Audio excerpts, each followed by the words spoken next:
Nandito po tayo ngayon kay Neneng B para gatasan na naman po siya ng mga vlogger. Hello po, kayo po ba si Neneng B? Hello po, ako po pala si Neneng Balatong. Ano po masasabi niyo sa mga kabataan?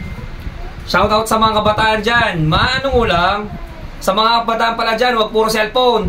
Galaw-galaw din. Ano pong masasabi niyo na ginagatasan daw po kayo ng mga vlogger? Para sa akin po, okay lang naman po na gatasan po ako ng mga vlogger. Kasi kung di dahil po sa kanila, wala po sanang ganito karaming tao po dito sa Quiapo ngayon. Yan, so maraming salamat po sa mga vlogger. Malaking tulong po kayo sa amin. Sa mga, ano po rito? Baliktad. Sa mga vendors po dito. Baliktad po yung cheese po niyo po. Ay, sorry. Hindi mo ako lang mag-practice sa session ako. Sige, okay. Ganito ba yan? Yan, Opo, sige. ganyan. Yan. Kitang-kita nyo na po. Napakamura po. 50 pesos lang ang ating Hungarian Overload Sandwich. Yan.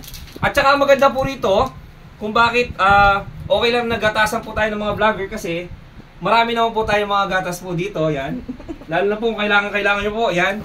Yan. Saurat po sa nido. Baka naman po. Yan. So, maraming salamat. Visit lang po kayo dito sa Quiapo para sa ating Overload Hungarian Sandwich.